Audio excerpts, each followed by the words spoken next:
আহা কি আনন্দ, আহা কি আনন্দ, আকাশে সূর্য নিচে মাটি, আহা কি আনন্দ, আহা কি আনন্দ, আহা কি আনন্দ।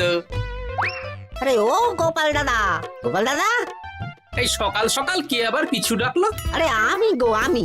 আমি তো আমি নামে কাউকে চিনি না। আর তুমি একটু পেছন ফিরে তাকাও তো। আমি তো সামনে যাচ্ছি, পেছনে তাকাবো কেন? ঠিক আছে, তাহলে আমি তোমার সামনে আসছি। আরে দৌড়াচ্ছ কেন? হ্যাঁ, আরে দাঁড়াও দাঁড়াও বলছি, দাঁড়াও, নইলে কিন্তু আমি মহারাজের কাছে যাব। হ্যাঁ, ও ভোলা তুমি? আরে আগে বলবে তো, আমি করছিলে কেন?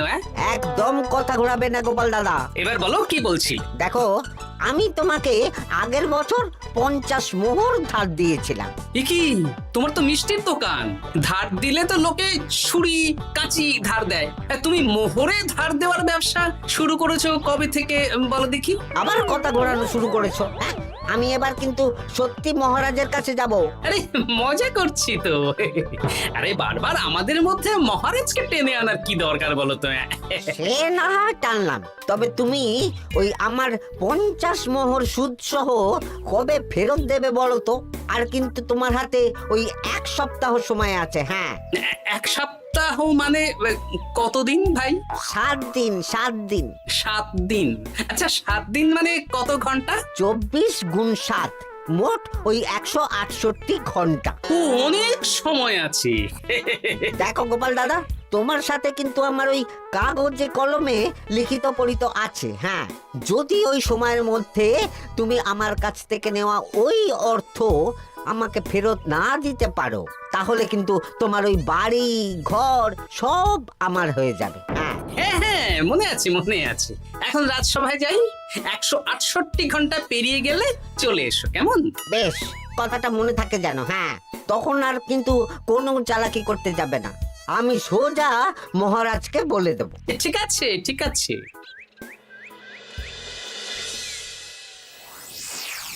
দেখুন মহারাজ, নিজের চোখেই দেখুন, সবাই হাজির, শুধু গোপাল ধা। সত্যি গোপাল ইদানিং আবার দেরি করে আসা শুরু করেছে। ওকে আচ্ছা করে ধোলাই দিন, তাহলেই চলে আসবে। কাজের কাজ তো কিছু করে না, শুধু বসে থাকে, তাতেও এই। যা বলেছেন মন্ত্রী মশাই। আমার মতে গোপালকে রাজসভাতেই বেঁধে রাখুন, তাহলে আর বাড়িতে যেতেও হবে না, আর দেরি করে আসবেও না। রোজ রোজ গোপাল করে রাজসভায় আসতে দেরি, তাই এবার তার পায়ে পড়াতে হবে বেড়ি। এই তো মহারাজ চলে এসেছি। আর বলবেন না, রাস্তায় ভোলা ময়রা চেপে ধরছিল। থাক, আর অজুহাত দিতে হবে না। নেহাত ভাগ্যের জোরে এই রাজসভার চাকরিটা পেয়েছিল। হ্যাঁ, মহারাজ ভালো মানুষ, তাই তোমাকে পুষছেন। আচ্ছা আপনি কি বলতে চাইছেন কি? আমি বলতে চাইছি যে মহারাজ যদি তাড়িয়ে দেন, তাহলে তোমার কি কিছু করে খাওয়ার যোগ্যতা আছে গোপাল? আপনার নিজের যোগ্যতা আছে? আছে বলেই মুখ ফুলিয়ে বলছি। হ্যাঁ, মন্ত্রী এটা একটা ভালো প্রসঙ্গ তুলেছে। আমার রাজসভার সকল সভাসদদের বলছি, যদি কোনো কারণে তোমাদের চাকরি চলে যায়, তাহলে তোমরা কি করবে একবার ভেবে দেখেছো? না মহারাজ, ভাবনাটা আমি সঠিক সময় কাজে লাগাই, ওই অকারণে ভেবে মাথা খারাপ করতে চাই না। হ্যাঁ, আহা, রাজসভার চাকরিটা তো তোমাদের পেশা। এই পেশার বাইরে তোমরা কে কি করতে পারবে? দেখুন মহারাজ, আমি তো ভেবেই দেখেছি যে যদি রাজসভার চাকরি না থাকতো, তাহলে আমি ব্যবসা করতাম। আমি মহারাজ যদি বিজ্ঞানী না হতাম, তাহলে শিক্ষা দান করতাম। আমি তো ছবি আঁকতাম, কলম না থাকলে আমি তুলি ধরবো। আমি কামারশালায় কাজ করতাম। আমার তো ছোটবেলায় মূর্তি বানানোর শখ ছিল, আমি মৃৎশিল্পের কাজ করতাম। কি গোপাল, এবার তুমি বলো।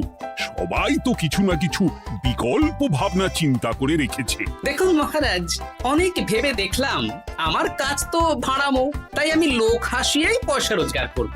আর বিশেষ কোনো গুণ তো আমার মধ্যে খুঁজে পাচ্ছি না মহারাজ। বেশ, আমি একটা ছোট্ট পরীক্ষা নেব। আজকের পর থেকে আগামী 7 দিন, আর এই 7 দিন তোমরা তোমাদের যা মন চায় সেটা করে রোজগার করবে। আমি তো খেতে ভালোবাসি। তাহলে খাবে। গোপাল হয় মুখ খুলে থাকে, নইলে চোখ বন্ধ করে। ও শুধু দুটো কাজই ভালো করতে পারে। আর সপ্তম দিনের শেষে বিচার হবে কে কত রোজগার করেছে। যার রোজগার সবচেয়ে বেশি হবে তাকে আমি দেব 100 মোহর উপহার। আর মহারাজ, যে সবচেয়ে কম রোজগার করবে তার বেতন থেকে আগামী 10 মাস 10 মোহর করে কাটা হবে। কি রাজি তো? হ্যাঁ, রাজি রাজি। আমি জানি যে গোপাল ফুটো করিও রোজগার করতে পারবে না, তাই গোপালই হারবে। বেশ, আর যদি অন্য কেউ হারে? তাহলে আমি নিজের বেতন থেকে তাকে আগামী 10 মাস 10 মোহর করে দেব। ব্যাস, এবার তোমরা কাজে লেগে পড়ো।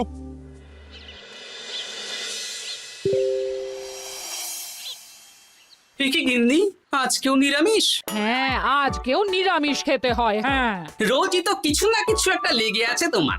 আমাদের পুরো শরীরটাই তো আমিষ। হ্যাঁ, তাহলে আমিষ খেতে বাধা কিসের বলো দেখি?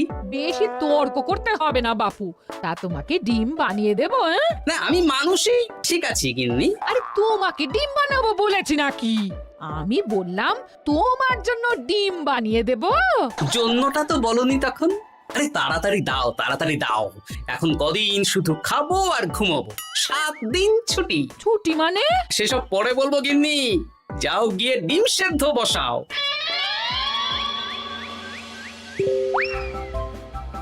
আরে করছোটা কি? বাড়িতে যা মোহর আছে সব তুলে কোথায় নিয়ে যাচ্ছ? আড়ত বাজারে। কেন কেন? তুমি আড়তে গিয়ে কি করবে? আড়তটাই কিনে নেব। কেন? তাহলে খোলা বাজারের সব ব্যবসায়ী আমার কাছে আসতে বাধ্য হবে, আর আমি ভালো মুনাফা রেখে সব বিক্রি করব। এ কি? রাজবাড়ি সুখে চাকরি ছেড়ে দিলেন নাকি? না না না, এখন 1 সপ্তাহ ব্যবসা করে মহারাজের কাছে আমার যোগ্যতা প্রমাণ করব। সব পরে বুঝিয়ে বলবো। হ্যাঁ, আমি আপনাকে সব শিখিয়ে দেব। তাহলে ভাই ওই আগামীকাল সকাল থেকে কাজে লেগে পড়বো, কেমন? তাহলে বুঝতে পারলেন তো যে কি করতে হবে? হ্যাঁ হ্যাঁ জমিদার মশাই, কবিতা লেখা যেমন আমার পেশা, তেমনি চিত্রশিল্প আমার নেশা। তাহলে তো আর কোনো চিন্তাই নেই। আশা করি খুব সুন্দর ছবি আঁকবেন। আপনি 1 সপ্তাহ পর এই মন্দির চিনতেই পারবেন না। এই নিন আপনার জন্য 50 মোহর অগ্রিম। মন্দিরের চিত্রকলা শেষ হয়ে গেলে আরো 50 মোহর দেব, ঠিক আছে? বেশ।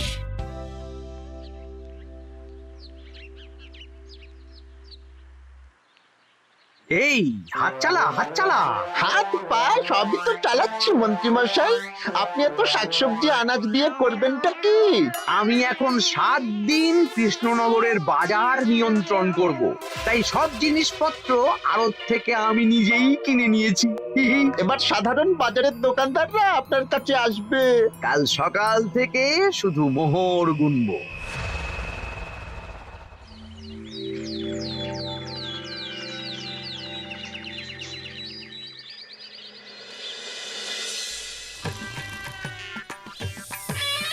আরে এত বেলা হয়ে গেল, আর কত পড়ে পড়ে তুমি ঘুমোবে? এত লম্বা ছুটি পেয়েছি, এখন তো বিশ্রাম নিতেই হবে গিন্নি। কিন্তু পুকুর ঘাটে গিয়ে তো আমি অন্য কথা শুনলাম। তুমি আবার কি শুনেছো? তোমাদের মহারাজ নাকি বলেছেন আগামী 1 সপ্তাহ তোমরা সকল সভাসদেরা ওই সকল সভাসদেরা নিজের ইচ্ছে মতো কাজ করে রোজগার করব। আমার কাজ তো ভাড়ামো করা, তাই ভাড়ামোর সুযোগ এলে সেটাই করব। কিন্তু যদি সুযোগ না আসে, তাছাড়া যার রোজগার সবচেয়ে কম হবে তার তো বেতন থেকে 100 মোহর কাটা হবে গো। এই খবরও পেয়ে গেছো? বাবা, পুকুর ঘাট না পরনিন্দা পরচর্চা কেন্দ্র?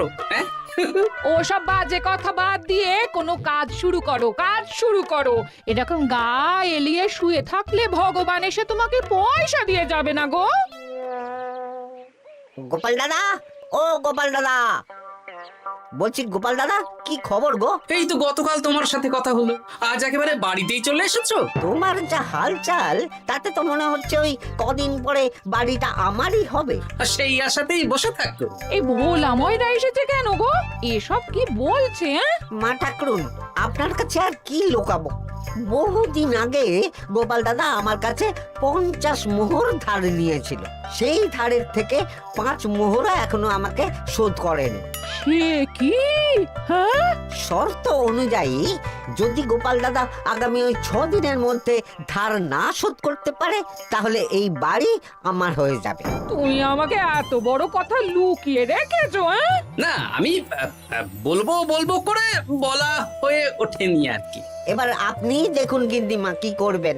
ভিটে মাটি ছেড়ে কোথায় গিয়ে উঠবেন দেখুন। কি গো, এতেও তোমার হুঁশ হয় না? হ্যাঁ? ধুর, এই অযথা চিন্তা করো না তো, কিছু না কিছু একটা হয়ে যাবে।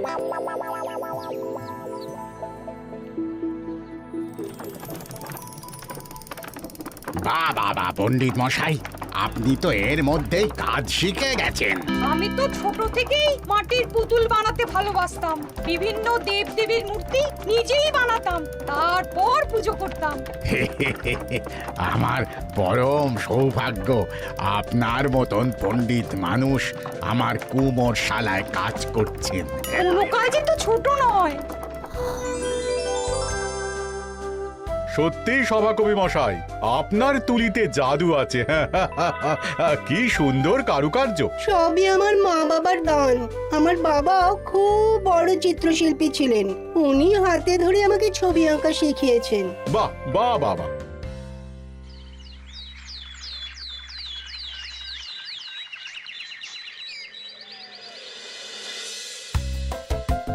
এই যে পুটি, আজকে তো একটা মজার জিনিস শেখাবো।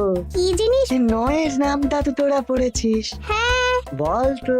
9 একে 9, 9 দুগুণে 18, 3 9 27, 4 9 36। ঠিক আছে ঠিক আছে, এবার থাম। পুরো মুখস্থ। সে তো বুঝতেই পারছি। এবার মজার জিনিসটা দেখ। 9 কে 9, 9 দুগুণে 18, 18 মানে কি? 1 10 8। হ্যাঁ, এবার 1-এর সাথে 8 যোগ কর, কত হয়? 9 3 9 কত? 27। 2-এর সাথে 7 যোগ করলে কত হয়? 9 36-এর 3-এর সঙ্গে 6 জুড়লে 9। আরে বাস, দারুণ তো। হ্যাঁ হ্যাঁ। সত্যি বিজ্ঞানী মশাই, আপনি কি সুন্দরভাবে পড়া বোঝান। এটা তো আমার নেশা।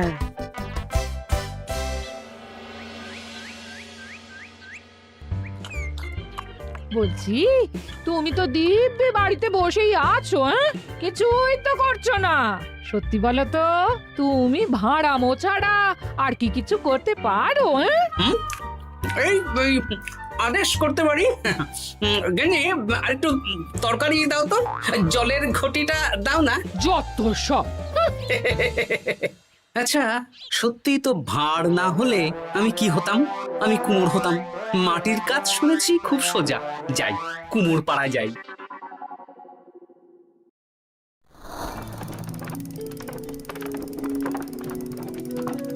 আমার কি সৌভাগ্য, রাজসভার দুজন সভাসদ আমার সঙ্গে কাজ করছে। আচ্ছা, এইভাবে ঘোরাবো? এই যা, হলো না। এটা কি মুড়ির মোয়া নাকি? দাও, আমাকে করতে দাও, তুমি অন্য কিছু করো।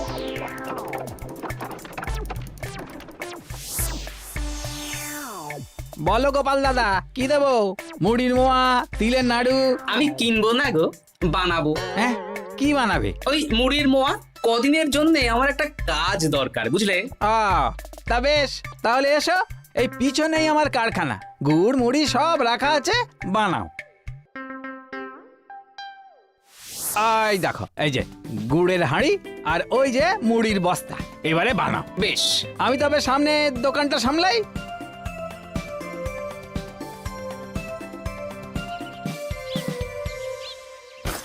কিসের আওয়াজ হলো?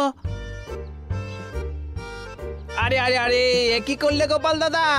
আর বলো না, ওই গুড়টা ঢালতে গিয়ে হাঁড়িটা হাত ফসকে পড়ে গেল। এই তুমি যাও তো, তোমাকে কিচ্ছু করতে হবে না, যত সব বিপদ বাড়ানো।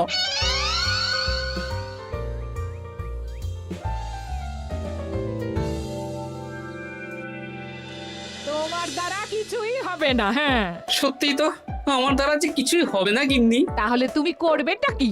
এমন করে বলো না গিন্নি, সবারই খারাপ সময় যায়। আর খারাপ ভালো, যে সামান্য মুড়ির মোয়া বানাতে পারে না তার মুখে এসব মানায় না, মানায় না। এদিকে বাজারে সবজির দাম হু হু করে বেড়ে গেছে। তাই নাকি? বলি তুমি জানবে কি করে? কদিন তো শুয়ে বসে আছো, আমি তো বাজার দোকান করি। মন্ত্রী মশাই এখন আড়ত সামলাচ্ছেন আর সাধারণ বিক্রেতাদের চড়া দামে বিক্রি করছেন। হ্যাঁ, ও বেটা জীবনে শোধরাবে না। উনি তো তাও ছলে বলে রোজগার করছেন গো। আর তাছাড়া অনেকে পথে গান শুনিয়েও রোজগার করেন, সেটাও তো তুমি পারবে না। হ্যাঁ, এই তো পেয়েছি। 6 দিনের মাথায় তো রাজসভায় একটা বৈঠক হবে, সেদিনই আসল মজা জমবে। কিসের মজা গো? হ্যাঁ, সেটা সেদিনই বুঝতে পারবে।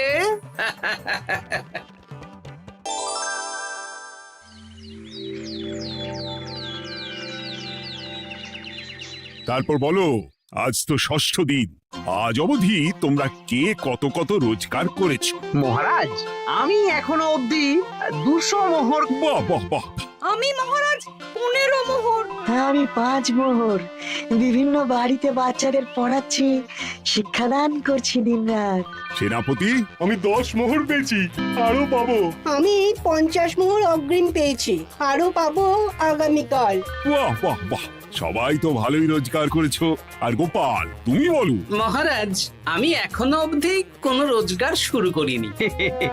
আমি আগেই বলেছিলাম গোপাল একটা কানা করিও রোজগার করতে পারবে না। আসলে মহারাজ, আমি আজ সকালেই আমার প্রতিভা খুঁজে পেলাম। তোমার আবার কি প্রতিভা? আমি ভালো গান গাইতে পারি মহারাজ। আমার ছোট্টবেলার ইচ্ছে ছিল আমি রুদ্ধদ্বার সভা করব, গান গাইবো, আর দর্শক বা শ্রোতারা আমার গান শুনে আমাকে পয়সা দেবে। বাহ বাহ বাহ! তা শোনালে না কেন? আমি চাই আপনারা সবাই আমার বাড়িতে আসুন, আমার গান শুনুন। এই না না না না না, তোমার গান শুনে অর্থ ব্যয় করতে পারবো না গোপাল। যদি শোনাতে হয় তো বিনামূল্যে শোনাও। তুমি ভেবেছো কায়দা করে গান শুনিয়ে রোজগার করবে? সেসব চালাকি কিন্তু চলবে না। না মহারাজ, আমার গান শুনতে আসার জন্য একটা কানা করিও খরচ করতে হবে না। আমি বিনা পারিশ্রমিকে গান শোনাবো। বেশ, তাহলে কবে শোনাবে বলো? এখনই চলুন, শুভস্য শীঘ্রম। আবার যেতে হবে কেন? এখনই শোনাও। আমার আবার নিজের বাড়ি ছাড়া প্রতিভা বিকশিত হয় না। বেশ তো, এই কদিন টানা কাজ করেছি, তোমার গান শুনে মনটা যদি ফুরফুরে হয়ে যায় ভালো তো। চলো গোপাল। আসুন আসুন, সবাই ভিতরে আসুন। আসন পাতা আছে, সবাই বসুন। নাও, এবার গান শুরু করো। দাঁড়ান মহারাজ, আমার গান আমি বাইরের লোককে শোনাতে চাই না। কু কু বাবা, আবার কোকিলের মতন আওয়াজ করছে। কু।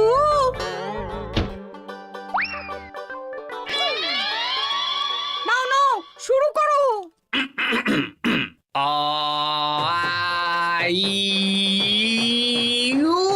ওরে বাবা রে বাবা! আরে এত চিৎকার করছো কেন? থামো থামো থামো! এটা ভালো লাগছে না? অন্য গান শোনাচ্ছি তাহলে। আকাশে মেঘে বাতাসে বায়ু, জ্যোতিষী বলেছে আমার 100 বছর আয়ু। আরে থামো থামো! আরে কান ঝালাপালা হয়ে গেল। না, থামতে আমি পারবো না, গান শুনতেই হবে। ওরে ওরে বাবা রে বাবা, এই কানে তালা লেগে গেল, আমি পালাই। পালাতে পারবেন না, বাইরেও তালা দেওয়া আছে। বাইরে তালা খুলতে বলো। বাইরে বেরোতে হলে প্রত্যেককে 100 মোহর দিতে হবে। আমরা তো আগেই বলে দিয়েছি, তোমার গান শোনার জন্য কোনো পয়সা দিতে পারবো না। এটা তো গান শোনার জন্যে নয়, বাইরে যাওয়ার জন্যে। আমার গান শুনতে আসার জন্যে কোনো অর্থ লাগে না। গান শুনে বাইরে বেরোতে গেলে অর্থ লাগবে, জনপ্রতি 100 মোহর মাত্র। কি জ্বালাতন! হয় দিন, নইলে আবার শুরু করছি। থামো থামো! আপনারা কি সবাই দেবেন, না এখানেই থাকবেন? এই আরে, আমার কাছে এখন 50 মতন মোহর আছে। আমার কাছে 5 মোহর আছে। সে আমি লোক পাঠাচ্ছি আপনাদের সবার বাড়িতে, পুরো অর্থ পাবো, তারপর সবাইকে ছাড়বো। আচ্ছা, এটা কি ঠিক করলে গোপাল? দেখুন মহারাজ, আমি কথা নিয়ে খেলি। সব সভাসদেরা 6 দিন খেটে যা না রোজগার করেছে, আমি শুধু বুদ্ধির জোরে আর ভাড়ামো করে ঘন্টা খানিকের মধ্যে তার থেকে বেশি রোজগার করে নিলাম। যদিও এখনো একদিন সময় আছে। সত্যি গোপাল, তোমার বুদ্ধির জবাব নেই। মন্ত্রী মশাই, যে সবচেয়ে কম রোজগার করবে আপনাকে কিন্তু তাকে আগামী 10 মাস 10 মোহর করে দিতে হবে। হ্যাঁ নয় হ্যাঁ, এরকমই তো তুমি মুখ বড় করে বলেছিলে। গিন্নি কই গো, ভোলাকে ডেকে আনো, ওর ধার আজকেই শোধ করে দেব। হ্যাঁ যাচ্ছি। হ্যাঁ, আমরাও যাচ্ছি। গোপাল, কালকে রাজসভায় এসে তোমার পুরস্কারের অর্থটাও নিয়ে যেও। সে তো নিশ্চয়ই।